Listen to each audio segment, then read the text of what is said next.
All right, good afternoon. Thank y'all for being here. 1-0 in Big 12. Really a quality win over well-coached, good football team. And I think their record at the end of the year will match that. Proud of how our guys fought. Thought they competed really hard. Wasn't perfect, but we did enough to win the game. And we showed improvement from the previous week. Kind of recap the game real quick, and I'll say this. Usually go through the awards and stuff. We gave everybody the day off yesterday, so we just came in this morning, not actually meeting with our players till this afternoon, so I'll hold off on that. But kind of recap the game. Special teams, go over the things we got to improve on first and things that didn't go as well as we'd like. We had a great opportunity to block a punt. We missed that. And then our last two punts of the game. I think Ollie's been really good all year. He was, and I'll talk about his good here in a second, but the two punts at the end of the game weren't good enough. And then we had one really kickoff return where we really had numbers and we just didn't execute blocks on the one that they gave us a chance to return. So that was disappointing. The positives on special teams, and we won the field position battle. We had two punts inside the 10, and both those were stops. One of them, we played really quality football. We had a punt. We pinned them on the 3. Aiden Garnes made a nice play. We held them. We had a good punt return, and then we scored a touchdown right before half and really played good complementary football. Michael Hayes has been really good for us. He's been consistent all year field goal wise. He made a big one in the game on Saturday. I think it's 41 yards he made, but I thought his kickoffs, and he did this at the end of the game versus Pitt. We talk here a lot about you got to be at your best when your best is required, and versus Pitt on kickoffs, and then versus Kansas on Saturday, he was at his best when his best was required. And then we had an explosive punt return. That's something Rod's really worked on over the last year and a half is punt returning, and he's our and he'll do that when Preston's done, but.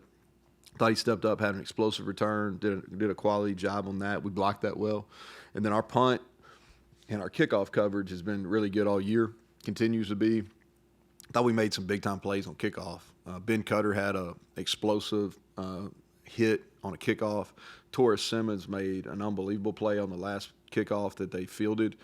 He took the double team and ran the double team all the way into the returner, made the tackle on the 18-yard line. Just incredible play by him. Defensively, we were scrambling a little bit with injuries, at some key positions. The things that we got to do better is our rush defense. We talked about this after the game. You kind of pick your poison, right? And the thing about our rush defense, and that's a really good running team. Like they're going to run the football versus most people they play. We can't give up that many yards though, and really the good thing about that is it's fixable. We've got to play blocks better. We were down in the middle too much in the run game. We got to play our gap leverage, and we got to use our hands more effectively. And then the other thing is we got to be much better at end of possession downs. We gave third downs, they had too much success. The positives is I thought our guys on defense really bounced back. We had 2 takeaways, which were critical by Tyron Bradley. I thought we finished strong. So 5 drives at the end of the game, we got off the field on 4 of those, either by the turnover on the last drive or forcing 3 punts. So only 1 score in the last 5 drives of the game. We minimized their explosive pass plays, and we got pressure on the quarterback, and we created TFLs. I think we did a much better job containing the quarterback. If you look at Jalen Daniels' rush numbers, and he's the best running quarterback we've played, but we did the best job of containing him. And it's more of a just staying in our lanes and doing what we're coached to do. I thought Tyron Bradley, obviously, he'll be rewarded, or he should be, by the Big 12. He had a tremendous game, showed up on the stat sheet. But I thought Fatorma played his best game as a Mountaineer. Sean Martin had a really nice game. Anthony Wilson has played well all year, probably our most improved player. And then Josiah Trotter made a lot of plays for us on defense. TJ Jackson as well. He continues to be productive up front. Moving over to the offense, the negatives, two turnovers. And on one of the really on the first pick, I thought that was clearly pass interference, and watched it over and over, and it is pass interference. But the other one, we had an explosive pass play, and we get hit as we're throwing. We got to do better than that. And we just didn't execute in the run game as well as we needed to. We weren't bad in the run game, but we weren't up to our standards and up to our expectations how we plan on running it. And it's fundamental stuff. We're crossing over too much. We're not getting on our IDs are right. We're just not finishing. And it's a team run issue. It's not the O-line. It's not the tight ends. It's receivers. Sometimes it's running backs got to win one-on-ones. We just got to be better in the run game. The positives are we had a bunch of explosive plays. We finished strong. I think we had 3 touchdowns in our 2-minute offense. Really good on end of possession downs. Garrett, he's got to be more efficient throwing the ball, but man, he made a bunch of plays, and he made a bunch of plays at winning time. Wyatt played really well. Hudson Clement played his best game probably in his career. I thought he played at a high level, won a lot versus man coverage. He was productive, but he even won more. The ball didn't get to him. Traylon Ray played well. And then Traylon Davis is a guy that's really played well for us all year. He's not going to show up in the stat sheets a lot, but he's played really well. So that's kind of the recap. Y'all, I'll take questions. I hadn't even looked at Oklahoma State, but a little bit this morning, so I would hold off on those because you're going to get some I don't knows. But anything as far as how we're handling the bye week, I should say too, is just meeting today. We'll practice Tuesday, Wednesday, and Thursday. Coaches will be on the road recruiting on Friday, some on Saturday, and then we'll practice on Sunday, and Monday will be our off day next week. So that's kind of how we're handling the week. So, questions, Greg? So, start with injuries. Obviously, you had a lot of guys beaten up this past game. So, What's the injury situation? Yeah, so hopeful that we'll have everybody back. On a couple of the upper body injuries, you just got to wait and see how the first few days go post. And so, but hopeful. Other than some of the head stuff, I feel confident everybody else will be back. Pass coverage, you mentioned you changed some things up schematically and personnel-wise. So evaluating that, do you think you did well there? Well, we did better. I don't think we've arrived by any means, but we did better. I thought Jacoby, first significant playing time of the year, made 2 critical errors, but the ball didn't find him a whole lot. And I thought he did some good things fundamentally, but he made 2 critical errors that he can't have. Crandall, up until when he got hurt, he's got to recognize some personnel things. You got to play it a little bit different when you got tight ends compared to when you have receivers just from speed. But I thought he played some quality snaps. And then, we kind of got really wanted to play Aiden Garnes mostly at corner. He ended up playing the nickel, and I forget somebody asked about this post game. But we had to play him a lot more inside there than we wanted to.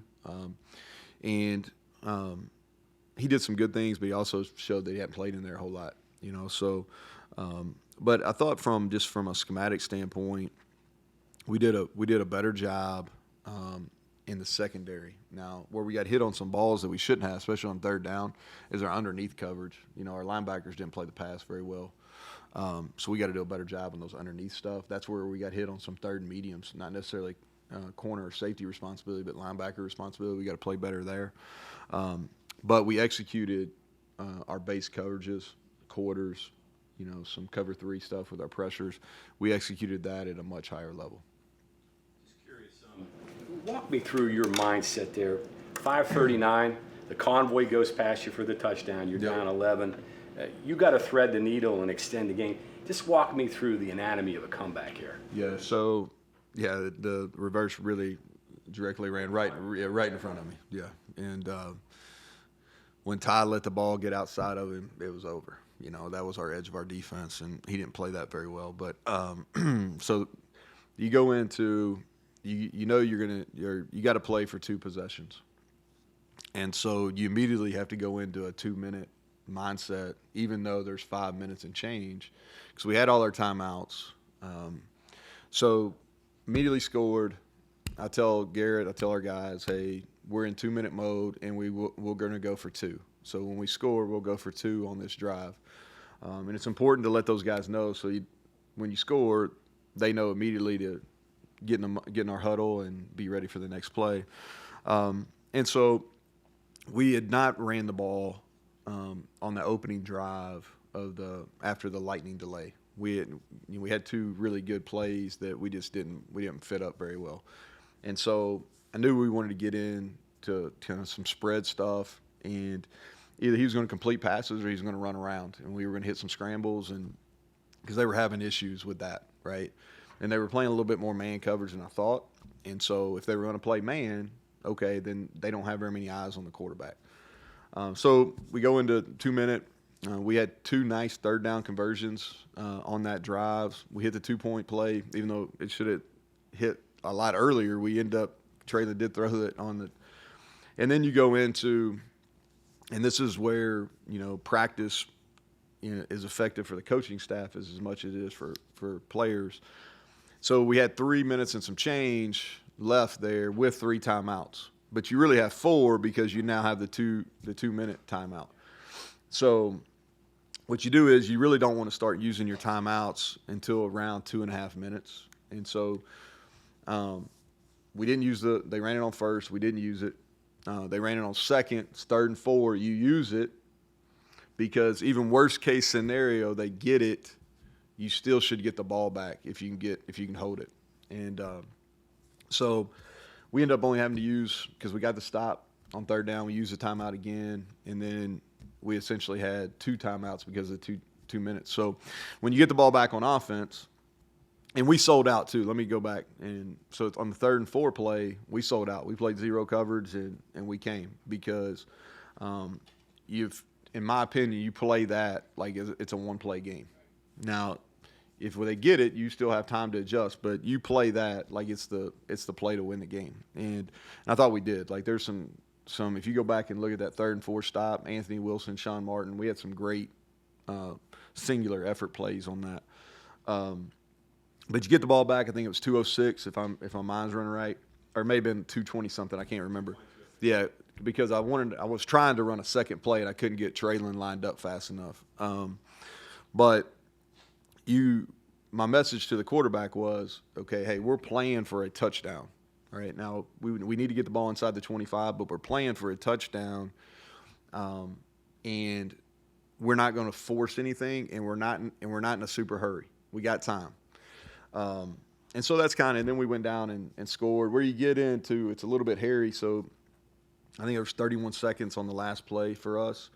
Where it gets a little hairy is we didn't have any timeouts because we had to use a timeout on a run where Garrett didn't get any yardage.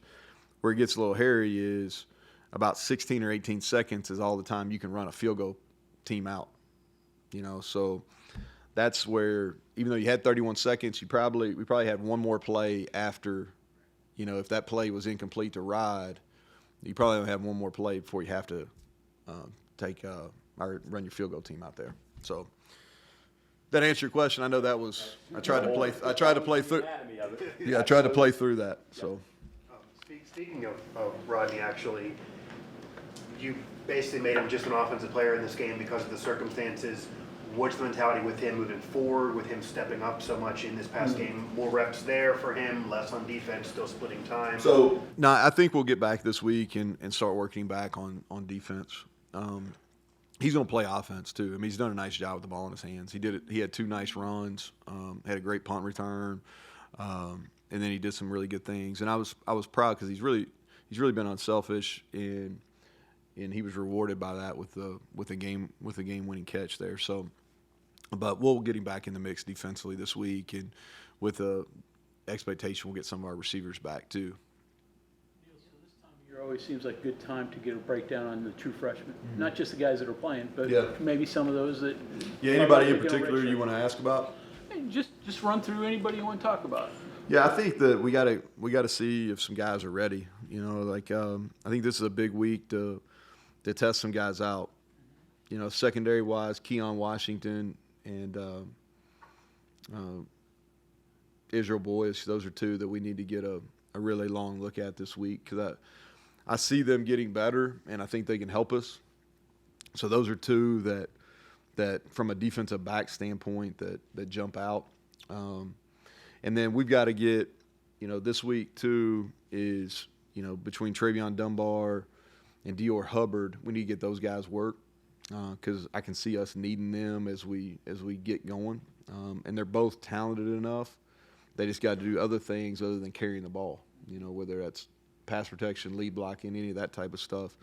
And then we got to get Elijah Kinsler's a guy that we're going to need as the year goes on, and so we need him to continue to improve.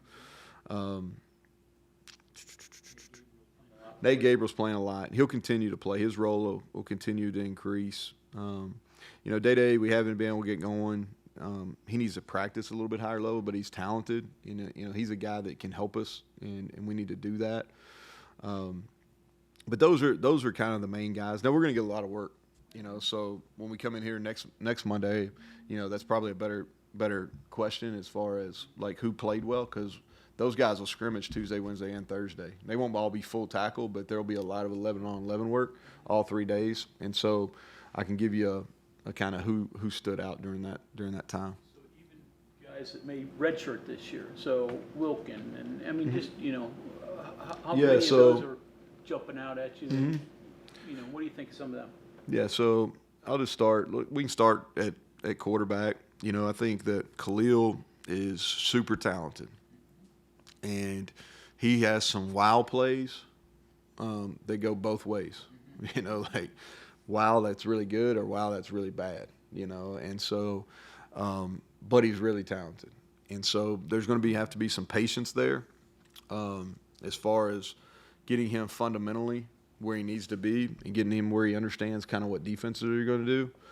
But he can really run, and he's going to be a problem, and he's a problem for our defense because he runs a scout team, and he's a problem. And he's really talented. We just got to get him honed in, and it's really a learning. And we knew there was going to be a learning period for him. It wasn't going to be immediate. But from a talent perspective, he's an absolutely. Like he's got talent. I think at receiver, Brandon Raymond is a guy that is he's going to be a really good player. Dom Collins is fast, just like you thought. He's got to learn how to play the position, but both those are going to be solid players for us. We talked about the running backs. Jen Ross is a guy that doesn't have a red shirt, but it's been a big jump in level of play for him. Now he's really talented, and he would be Cole's backup, really from a pass receiving threat. And I could see him, the more he gets comfortable, being able to help us later in the year. The O-linemen need some time, but those guys I feel good about them from an athletic standpoint. I think those guys are going to be able to play here. Linebackers, both of those guys, Curtis Jones playing for us on special teams. Ricky missed a lot of preseason, but Ricky Williams is going to be a high-level player here. He gets downhill. He's big, he's strong. I like what he's doing. And then the other DBs, like Keyshawn Robinson, is going to help us on special teams. Like he's played some on special teams. We'll probably continue to use him on special teams. And I already talked about the other guys.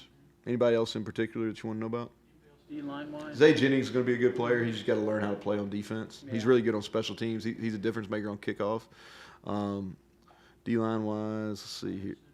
Byerson's going to be a really good player. He's battling through an injury right now, and he's getting used in a different way. He's going to redshirt, but he's a hit in recruiting for sure. Samarco. Yep, Samarco's playing. He's playing. Probably been a pleasant surprise out of that class. Really, he's a above average blocker right now, and as he gets more reps, I think he's going to be a really good blocker for us as it goes on. He's got good hands. He's just not a real fast guy, but really pleasantly surprised that he's able to help us right now. You take us through the evolution of yourself as a play caller since you retook the duties. Also, how do you rate yourself, gambler or conservative, or your approach to it? And third, the 2-point conversion play. Where did that come from, and what was the thinking behind that? Yeah, so let's start with the last one. You asked me a lot of questions there in a row, Bob.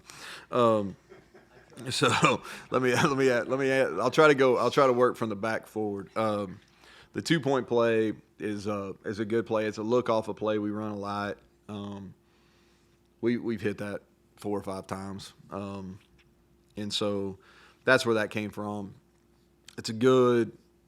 I like 2-point plays where you have multiple options, whether it's your quarterback has a run pass option, or somebody else has a run pass option, and there's a run pass option there. You know, Traylon's basically going to be the runner until he's not, and so that's kind of the thought on that play. You know, I don't know, like I think that's, you know, the question you asked me about gambler concern, I think that's all in the eyes of the beholder. You know, I think we're pretty aggressive as far as going for it on 4th down. We've been, in the last 2 years, we've been right at the tops in the country, you know, if in the mix there, in the top 10 for sure, and explosive passes. You know, so I think that takes some courage to call those. We are run-based, so we probably, you know, I think sometimes our fans probably don't understand like a 2-thought process on 3rd down. You know, we're going to run the ball a lot on 3rd down, and the reason is because we go for it on 4th. You know, and sometimes you get it on 3rd when you run it. Sometimes you go for it on 4th. You know, but it's a lot of times there's a two down thought process in that. You know, I really haven't to answer your first question, like evolution as a play caller. I haven't really stopped and thought about that. You know, I think that each game's different.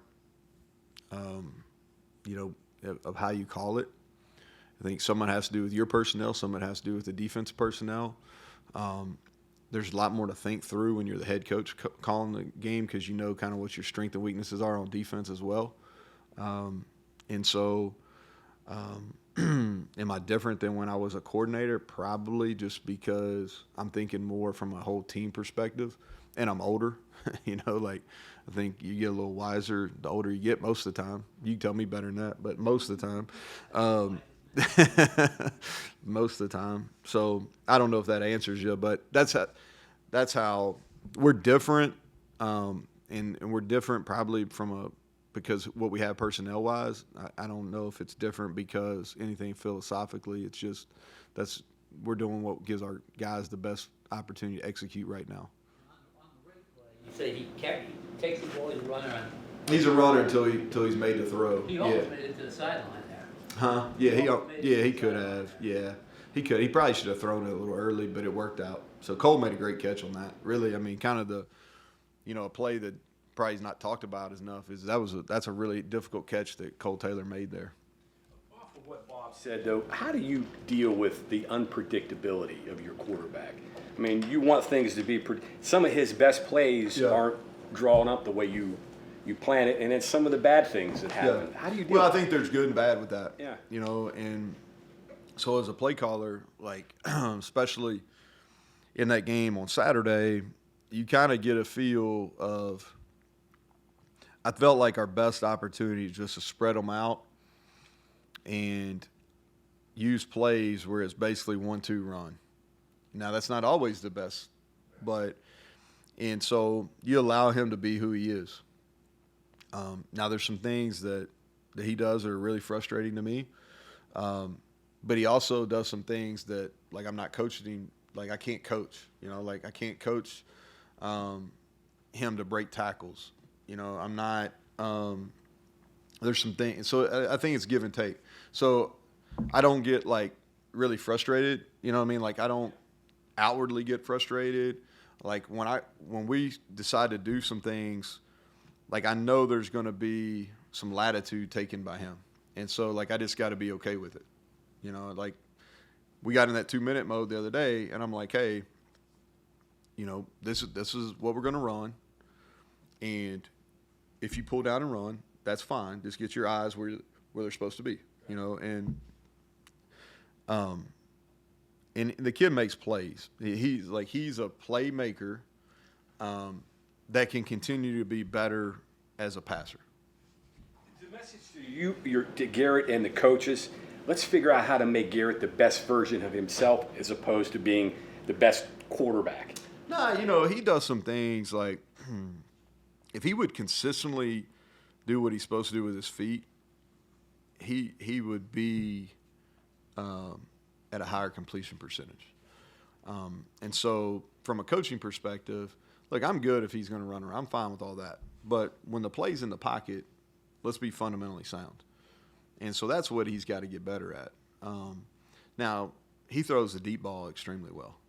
You know, I'm talking about all kinds of different types of deep balls. He throws those really well. But he's got to, in rhythm throws, he's got to make sure his base stays the way it should be. Do you think your assessment there, Garrett, could you say that about a lot of quarterbacks in today's game? I mean, Yeah, no doubt. That's what the game is not. I think sometimes people want to really, hey, this is what high-level quarterback play is. This is like, to me, like it's about scoring points. Are you scoring points? Are you moving the ball? Are you moving the chains? You know, and so like Garrett does it very similar to like watching Lamar Jackson yesterday. You know, and I'm not comparing Garrett to Lamar. I'm just saying though, like Lamar Jackson, probably the best running quarterback ever in the NFL, and he does it different than the guy that was calling the game and Brady, right?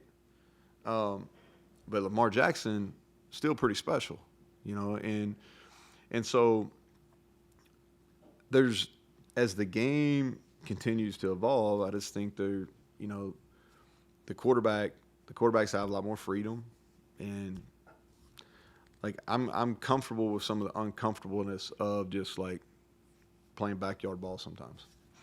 the game evolved in some part though because, I mean, there's just not many. I don't know. I'm an old guy. There's not many Dan Marinos around anymore. Yeah, well, You know, I mean, the quarterbacks are different now, so the quarterbacks are different. Coverages are much more complicated too. You know, like there's a lot more like matchup, kind of like, use a basketball term, like a matchup zone. People, you know, and people are confusing the quarterbacks. It's harder to play that position. There's better athletes rushing, you know, so like but I think that going back to what John was asking is what we did on Saturday always going to be the answer? I would say probably not. But on Saturday it was the best answer because we just spread them out, and we got some guys in some favorable one-on-ones, and we opened up a lot of running lanes for him when he wanted to pull down and run. In that regard, you said this is hard to do after the game, but is it tempting not to just spread it out and run 2-minute all the time, considering the success you have with that when you do it? Yeah. So if you do that all the time, you make it really, really hard on your defense, first of all. Okay. The second thing is if you're going to do that all the time, then people are working that all the time. When people are going to line up and play us, that's not the first thing they're working on. They're working on, all right, how they're going to play our run game concepts and how they're going to play the quarterback run stuff. That's the first things they're thinking about. And then how do you stop shot plays? That's what people that line up and play us right now are. Now, they probably get to the 2-minute stuff later in the week, but at the very start, they're going to go, all right, how are we going to limit the run game? Like, how are we going to play all the quarterback stuff? And then how do we keep the ball in front of us on shot plays? Without a doubt, that's what people are thinking about. And so if you do that all the time, then people, you know, because there's some cat and mouse stuff that you can do that makes it really hard. And then you're putting your O-line in a really tough spot, you know. But now that you have a bye week coming up, obviously, is there anything that makes this schedule this year different because you have a second bye week coming up? Do you like that, having the double and just thoughts on the double bye situation now? Yeah, I think it happens every 3 or 4 years. And I think it's a positive for us, you know, just because, you know, our schedule, the way it plays out is we play 11 really good teams. And so, you know, I think it'll help us. You know, we've got a really tough stretch coming off this bye week, and this gives us an opportunity to kind of catch our breath a little bit, get healthy. And then we got a tough stretch, you know, in between the 2 bye weeks, we got a tough stretch. And so we'll take it. I like it. I think the first one comes at a good time. The second one comes at a good time. You know, how do you feel your wide receivers have done against man coverage? Man, we won a bunch on Saturday. Yeah, we won a bunch. You know, like I said, Traylon Ray really got grabbed, I thought egregiously on the interception. That one sticks out to you as far as not winning, but it's hard when they got the back of your collar, you know. But we won a bunch. That's the best we've done against man coverage this year. Coach, to clarify, when you were talking earlier about getting guys back, is Burks among that? Or- We're hopeful. I know more about those situations take, you know, upwards of 5 days to kind of get a good picture where it's at. I would say hopeful right now. We'll see how he does. Did you get a chance to talk to him? Did he give you an explanation of what? No, you know, he just it was a injury that he took during a play, and it really didn't affect him until he was on the bench, and that's kind of when the situation occurred. Is Jordan going to stay up in the box? Yes, he'll stay up there. How beneficial of the snaps Nate gave him?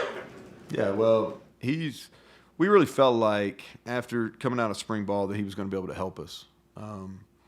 And so when Eddie got hurt, you know, we were really planning on playing him and kind of easing him into it, and as his role would increase this year.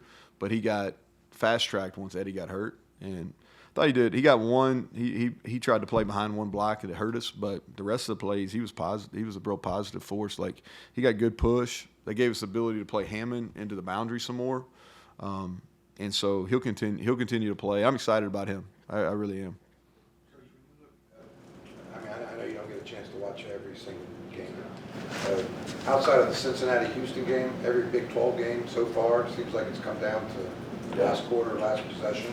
That's the way it's going to be. Yeah, I mean, what makes a difference in those games? Composure, experience, love? Well, I think there's a lot of different things. I think home field advantage matters in college football. So I think that's one thing that's pretty consistent. Not always the case, but it's pretty consistent. And then, and our league's going to be that way. And we got really, I think the coaching in this league is at a high end, and there's not a huge talent disparity as far as between 1 through 16.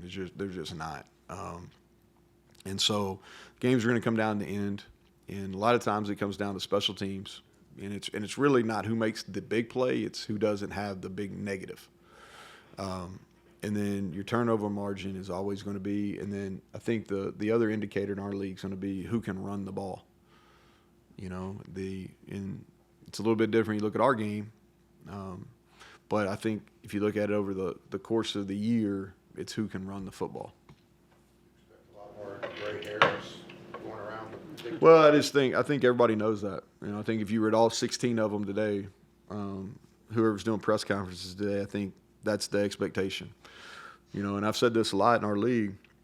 The good thing is you have an opportunity to win every game. Bad thing is you have an opportunity to lose every game. You know, and we essentially play 11 of those every year. You know, and so it's a tough league. And the talent is somewhat equal, and there's high level coaching, and there's some really experienced head coaches in the league too. Anybody else? All right, thank you all.